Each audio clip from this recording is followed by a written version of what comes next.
सहित अच्छा मयूरभंज सांसद रामचंद्र हांसदा। सांसद श्री रामचंद्र हांसदा पिता स्वर्गत देवराज हांसदा और माता स्वर्गत रानी हांसदा। श्री रामचंद्र हांसदा 11 मार्च 1965 मयूरभंज जिलार विषयठारे जन्मग्रहण करथिले।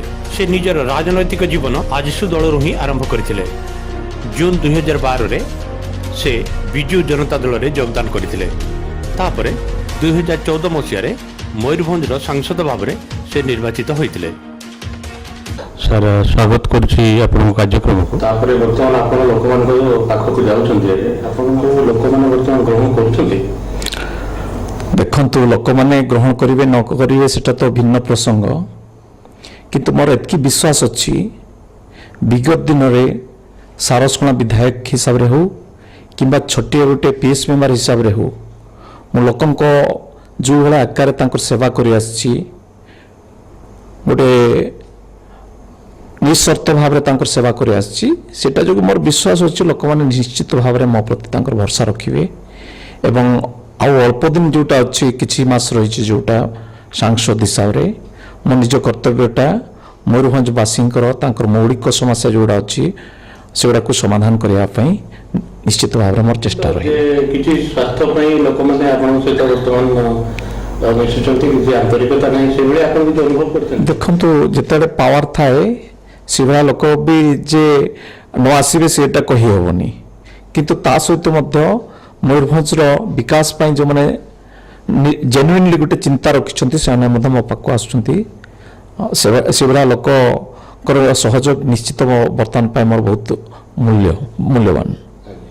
2019 निर्वाचन में आपनकर भूमिका कोन रहबा आपन देखंतु मु तो विगत दिन रे दलीय भाव रे आपनकर 2014 निर्वाचन रे मु विजु जनता दल प्रार्थी हिसाब रे एठु जीतिछि।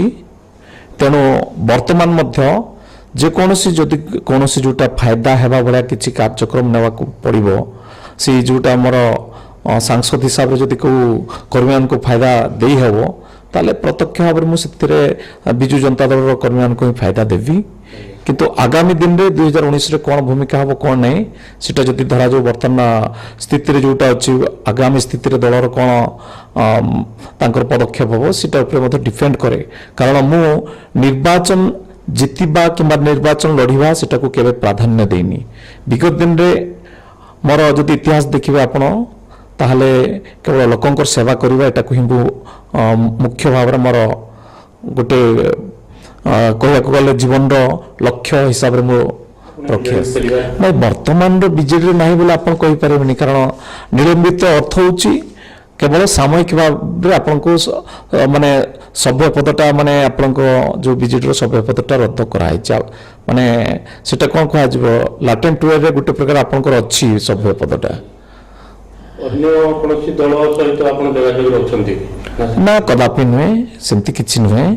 कारण गोटे जिनस आपण को कही रखापी मुझे चाहे, कारण मु मुख्यमंत्री हिसाब से नवीन पट्टनायक जो अमायिक जो गुण अच्छी पाखे एवं संवेदनशीलता अच्छी जेकोसी समस्या नहीं कि विगत दिन पाखे आम ये कर हृदय को टच कर इम्प्लीमेंट करने से चेष्टा कर ना। देखंतु माने मो से भाया जोगाजोग किसी मो पाखे नहीं, जदियो अधिकांश बीजेडी कर्मी जिला भितर देखुची से मो प्रति समर्थन थी भाया लगुच से सब मत कहते आपन टिके सुप्रीमो सहित देखा करके ये जिनटा को ये करूँ जेतु सुप्रीमो निजे गोटे अनुभवी नेता एत बड़ दलटा को एत वर्ष धरिकी चल आसी तेणु तांको मु देखा कला मनोभाव किसी मु परिवर्तन करेबी कि ये करी से भाया जिनस नुहे से ठीक समय ठीक भाव पदक्षेप ने ये विश्वासटा मोर रही। कारण संवेदनशील नेता हिसाब से विगत दिन में जहाँ भी मुख्य भाव में मयूरभंजर जोड़ा आदिवासी हूँ कि मूलवासी हूँ जो सामाजिक किंबा सांस्कृतिक समस्या गुड़िक नहीं सहित गोटे दाबी रखी पाखे उपस्थापन करगुड़ा से सब ग्रहण करगुड़ा से फलवती करने पदक्षेप नहीं। तेणु मोर यथेष्ट विश्वास अच्छी कम कहती बेसी करती। ବିଜୁ ଜନତା ଦଳର ସ୍ଥିତି କ'ଣ ଦେଖୁଛନ୍ତି? ଗତ ପଞ୍ଚାୟତ ନିର୍ବାଚନ ସମୟରେ ବିଭିନ୍ନ କାରଣ ଯୋଗୁଁ ବିଜୁ ଜନତା ଦଳର ସ୍ଥିତିଟା ଖରାପ ହେଇଯାଇଥିଲା। କାରଣ ଯେଉଁଗୁଡ଼ା ମୋର ସହିତ ଯେଉଁମାନଙ୍କର ଇମୋସନାଲ ସପୋର୍ଟଟା ଅଛି ସେମାନେ ଯେହେତୁ ମୋତେ ଦଳରୁ ଗୋଟେ ସସ୍ପେଣ୍ଡ କରିଦେଲେ, ନିଲମ୍ବିତ କରିଦେଲେ, ତା ଯୋଗୁଁ ଗୋଟେ ମନମାଳିନ୍ୟ ସ୍ୱାଭାବିକ ଭାବରେ ହେଇଯାଇଥିଲା। ତେଣୁ ସେଠାର ପ୍ରଭାବ ମଧ୍ୟ ଗୋଟେ ପଡ଼ିଥିଲା। କିନ୍ତୁ ମୁଁ ବର୍ତ୍ତମାନ ଗାଁ ଗଣ୍ଡକୁ ଯାଇକି ସେ ଯେଉଁ ସ୍ଥିତି ଥିଲା, ଯେଉଁ ସମସ୍ୟା ଥିଲା, ସେଗୁଡ଼ାକୁ ଦୂର କରିବା ପାଇଁ ଚେଷ୍ଟା କରୁଛି। ଏବଂ ଯେଉଁ ନେତୃତ୍ୱ ଅଛନ୍ତି ବର୍ତ୍ତମାନ ବିଧାୟକ ମାନେ କିମ୍ବା ଅନ୍ୟମାନେ ଅଛନ୍ତି କିମ୍ବା ଅନ୍ୟାନ୍ୟ ପଦାଧିକାରୀ ଅଛନ୍ତି ବିଜୁ ଜନତା ଦଳର, ତାଙ୍କ ଏବଂ ମୋର ଯେଉଁ ସମର୍ଥକମାନଙ୍କ ଭିତରେ ଯେଉଁ ଟିକିଏ ବିଭେଦ ଥିଲା ସେଟାକୁ ଯଥାସମ୍ଭବ ଦୂର କରିବା ପାଇଁ ମୁଁ ଚେଷ୍ଟା କରୁଛି। ଏବଂ ସେଟା ଯଦି ଦୂର କରିପାରିବି ତାହେଲେ ଆଗାମୀ ଦିନରେ ନିଶ୍ଚିତ ଭାବରେ ବିଜୁ ଜନତା ଦଳ ହିଁ ଲାଭ ହେବ। ରେଲୱେ କ୍ଷେତ୍ରରେ ବହୁତ କିଛି ଉନ୍ନତି ହେଇପାରୁନି ଆପଣଙ୍କର ଅନୁପସ୍ଥିତିରେ। ନାଇଁ ଦେଖନ୍ତୁ, ନୂଆ ରେଳ ରାସ୍ତା ହେବା ନେଇକି ଆପଣ 4ଟା ପ୍ରୋଜେକ୍ଟ ବର୍ତ୍ତମାନ ସାର୍ଭେ ହେଇକି ରହିଛି।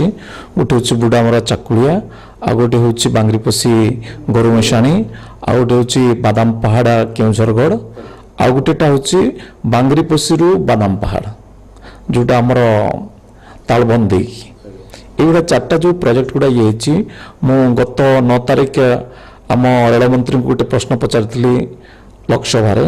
ସେଠାରୁ ସେ ଯେଉଁ ଉତ୍ତର ଦେଇଛନ୍ତି ଯେ 4ଟା ଯାକ କୋଉଟାରେ ଇକୋନୋମିକାଲି ଫିଜିବୁଲ ନୁହେଁ।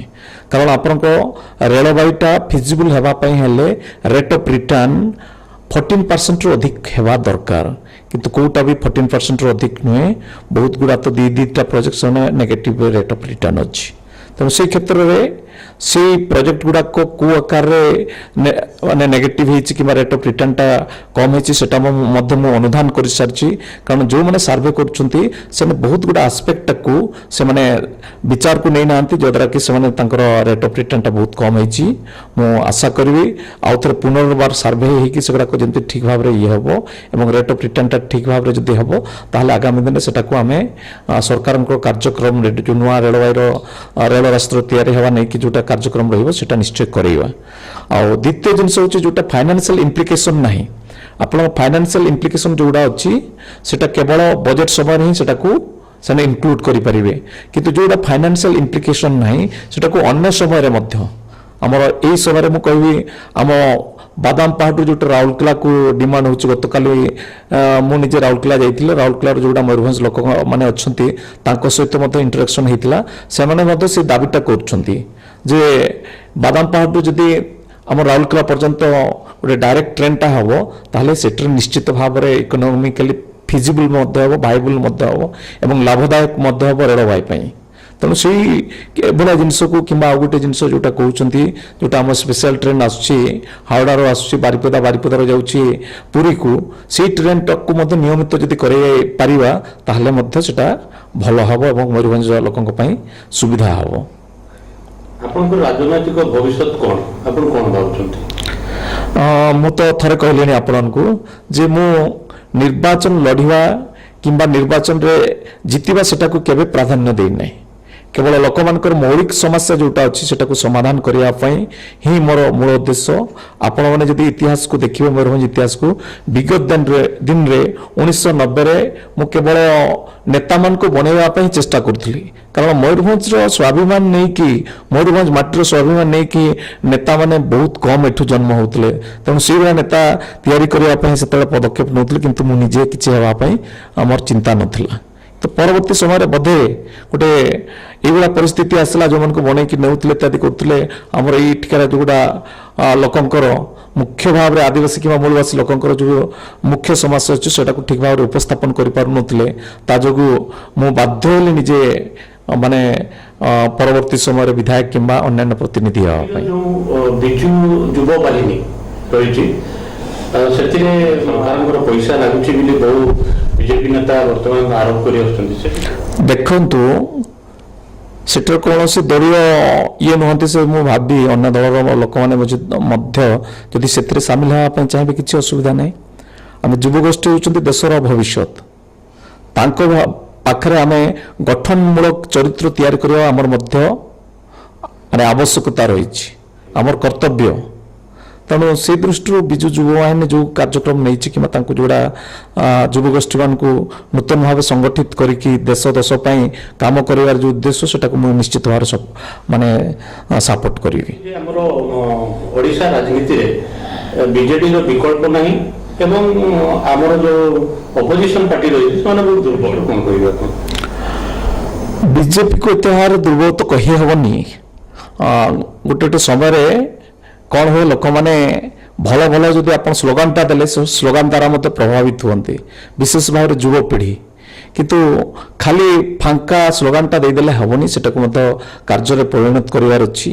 ବିଜେପି ଗତ ନିର୍ବାଚନ ବୈତରଣୀ ପାର ହେବା ପାଇଁ ଯେଉଁ ଯେଉଁ ସ୍ଲୋଗାନ ଗୁଡ଼ା ଦେଇଥିଲା, ଆପଣ ଜାତୀୟ ସ୍ତରରେ ସେଗୁଡ଼ା ବିତର୍କ ହେଉଛି, ସବୁଗୁଡ଼ାକ ସେମାନେ ଫେଲ୍ ମାରିଛନ୍ତି। ତେଣୁ ଭାରତର ଦୁଇ ପ୍ରକାର ପ୍ରଧାନମନ୍ତ୍ରୀ ବିଜେପି ତରଫରୁ ହେଇଛନ୍ତି ମୁଁ କହିବା ପାଇଁ ଚାହେଁ। ସେମାନଙ୍କ ଭିତରେ ଗୋଟେ କଳାତ୍ମକ ଗୁଣ ଅଛି। ଗୋଟେ ସମୟରେ ମାନେ ଆମର ବାଜପେୟୀ ପ୍ରଧାନମନ୍ତ୍ରୀ ହେଇଥିଲେ ବିଜେପିର, ତାଙ୍କ ପାଖରେ ଯେଉଁ ଗୋଟେ ଗୁଣ ଥିଲା ସେଟା ହେଉଛି କବି ଗୁଣ। ସେ କବିତା ଲେଖୁଥିଲେ, କିନ୍ତୁ ତାଙ୍କ କବିତା ଆଉ ତାଙ୍କ ହୃଦୟ ଭିତରେ ବିଶେଷ ତଫାତ ନଥିଲା। ସେ ଗୋଟେ ମହାନ ପ୍ରଧାନମନ୍ତ୍ରୀ ହେଇକି ଭାରତର ଇତିହାସ ତାଙ୍କ ନାଁଟା ରହିବ। କିନ୍ତୁ ଏବେକାର ଯିଏ ପ୍ରଧାନମନ୍ତ୍ରୀ ଆମର ମୋଦିଜୀ, କେତେ ଜଣଙ୍କୁ ହୁଏତ ଆମ ବିଜେପି କର୍ମୀମାନଙ୍କୁ ଟିକେ ଦୁଃଖ ଲାଗିପାରେ ମୁଁ ଯେଉଁ ଅପ୍ରିୟତା କଥା କହିବି, ସେ ହେଉଛନ୍ତି ଗୋଟେ ନାଟ୍ୟକାର। ମାନେ ଯାତ୍ରାରେ ଷ୍ଟେଜ ଉପରେ ଯେମିତି ଭାଷଣଟା ଦେଇଦିଅନ୍ତି, ମାନେ ଭଲ କିଏ ଆଗରୁ ସେ ଡାଇଲଗଟା ତିଆରି କରୁଥିବ ସେଇଭଳିଆ ଭାଷଣଟା ଦେଇଦିଅନ୍ତି, ସେଇଭଳିଆ ଭାଷଣଟା ଦେଇଦେବେ, କିନ୍ତୁ ତାଙ୍କର ହୃଦୟ ଆଉ ମାନେ ଭାଷଣ ଭିତରେ ମାନେ ବହୁତ ତଫାତ ଅଛି। ଏଟା ମୁଁ ଦେଖିବାକୁ ପାଉଛି। ତେଣୁ କେବଳ ସେ ଲୋକଙ୍କୁ ମାନେ ବିଭ୍ରାନ୍ତ କରିକି ତାଙ୍କଠାରୁ ଭୋଟଟା ନେବା ପାଇଁ ହିଁ କେବଳ ସେ ଭାଷଣଟା ଦେଇ ଦେଉଛନ୍ତି, କିନ୍ତୁ ତାକୁ କାର୍ଯ୍ୟକାରୀ କରିବା ନେଇକି ଏତେଟା ଆନ୍ତରିକତା ମୁଁ ଦେଖୁନି। ବର୍ତ୍ତମାନ ଆପଣଙ୍କର କାର୍ଯ୍ୟକ୍ରମ କ'ଣ ରହୁଛି? ବର୍ତ୍ତମାନ ଆପଣ ଦେଖନ୍ତୁ, ଆଉ ଅଳ୍ପ କିଛି ମାସ ମାତ୍ର ରହିଛି। ୟା ପରେ କିଏ ମୟୂରଭଞ୍ଜର ସାଂସଦ ହେବ କିମ୍ବା କିଏ କେଉଁ ଅଞ୍ଚଳର MLA ହେବ, ସେଟା ଏଠିକା ଲୋକମାନେ ଡିସାଇଡ୍ କରିବେ ଏବଂ ଯେଉଁ ଦଳ ଦ୍ୱାରା ସେମାନେ ଗୋଟେ ପ୍ରକାର ନମିନେଟେଡ୍ ହେବେ ସେ ଦଳ ସେଟା ସିଦ୍ଧାନ୍ତ କରିବ। ଆପଣ ଭାବୁଛନ୍ତି 2019 ନିର୍ବାଚନ ପୂର୍ବରୁ ଆପଣ ବିଜୁ ଜନତା ଦଳର ଡାକରା ପାଇବେ? ସେଟା ଦଳ ହିଁ କହିବ, ସମୟ ହିଁ କହିବ। ବର୍ତ୍ତମାନଠୁ ସେଟା କହିବାଟା ମୁସ୍କିଲ। କିନ୍ତୁ ସାଂସଦ ହିସାବରେ ଲୋକଙ୍କର ଯେଉଁ ଜିନିଷ ଗୁଡ଼ା କରିବାର ଅଛି ସେଟାକୁ ସେଥିପାଇଁ ମୁଁ ନିଜକୁ ନିୟୋଜିତ କରିବି। ସବୁ ସେକ୍ଟରରେ ତ ବର୍ତ୍ତମାନ ମୁଁ ଟଚ୍ କରିପାରିବିନି ଅଳ୍ପ ଦିନ ଭିତରେ। ତେଣୁ କେବଳ ଦୁଇଟା ଯେଉଁଟା ମୌଳିକ ଜିନିଷ ଅଛି, ଶିକ୍ଷା ଆଉ ସ୍ୱାସ୍ଥ୍ୟ, ତା ପାଇଁ ଚେଷ୍ଟା କରିବି। ଅନ୍ୟ ଯେଉଁଟା ବିଜେପି ଶାସିତ ରାଜ୍ୟରେ ଆମର CSR ଯେଉଁଟା କର୍ପୋରେଟ୍ ସୋସିଆଲ ରେସ୍ପନ୍ସିବିଲିଟିରୁ ବହୁତ କମ୍ପାନୀରୁ କୋଟି କୋଟି ଟଙ୍କା ସେମାନେ ଅନ୍ୟ ସାଂସଦମାନଙ୍କ ରେକମେଣ୍ଡେସନରେ ଗଲାଣି, କିନ୍ତୁ ଆମ ଓଡ଼ିଶାକୁ ସେଇଭଳିଆ ଆସିନାହିଁ। ସେମାନେ ଓଡ଼ିଶାକୁ ଟିକେ ତାଙ୍କର ବୈମାତ୍ରିକ ମନୋଭାବ ପସନ୍ଦ କରୁଛନ୍ତି। କେଉଁ କେଉଁ ଜାଗାରେ ସେଣ୍ଟ୍ରାଲ PSUର ଯେଉଁଗୁଡ଼ାକ ଆମେ ରେକମେଣ୍ଡ କରୁଛେ, ସେଣ୍ଟ୍ରାଲ PSUର ଯେଉଁ ମନ୍ତ୍ରୀ ଗୁଡ଼ା ଅଛନ୍ତି, ଯଦି ଓଡ଼ିଶାର ଜଣେ MPଟା ରେକମେଣ୍ଡ କରୁଛେ, ସେମାନେ ଟିକେ ତାଙ୍କୁ ଆକ୍ରୋଶମୂଳକ କିମ୍ବା ଅନ୍ୟାନ୍ୟ ମାନେ ମନୋଭାବ ତାଙ୍କ ପ୍ରତି ପସନ୍ଦ କରୁଛନ୍ତି। ତଥାପି ଆମେ ଚେଷ୍ଟା କରିବୁ, ମୋ ଲେଭେଲରେ ମୁଁ ଚେଷ୍ଟା କରିବି ମୋର ଯେଉଁଟା ଅଛି ଧାରା ଯେଉଁ ମୋ ନିଜସ୍ୱ ଏଟାକୁ ପ୍ରୟୋଗ କରିକି ମୁଁ ମଧ୍ୟ CSRରୁ କିଛି ମୟୂରଭଞ୍ଜ ପାଇଁ କିଛି ଟଙ୍କା ଆଣିବି ଏବଂ ଶିକ୍ଷା ଆଉ ସ୍ୱାସ୍ଥ୍ୟ କ୍ଷେତ୍ରରେ ଯେଉଁଟା ଖର୍ଚ୍ଚ ହୋଇପାରିବ ତା ପାଇଁ ଇଏ କରିବି। କ'ଣ କରିବେ? ଦଳ ପରିବର୍ତ୍ତନ କରିବାର କିଛି ସମ୍ଭାବନା ରହିଛି ନା ନିଜସ୍ୱ ଦଳ ତିଆରି କରିବା ସେମିତି କିଛି ସମ୍ଭାବନା? ସେ ଉପରେ ମୁଁ କିଛି ଭାବିନି, କାରଣ ବର୍ତ୍ତମାନ ପର୍ଯ୍ୟନ୍ତ ନବୀନ ପଟ୍ଟନାୟକକୁ ମୁଁ ଗୋଟେ ନିଜ ନେତା ହିସାବରେ ଭାବି ଆସିଛି ଏବଂ ଭାବୁଛି ମଧ୍ୟ। ତେଣୁ ସେଠାରୁ ଚିନ୍ତା ମୁଁ କିଛି କରିନି।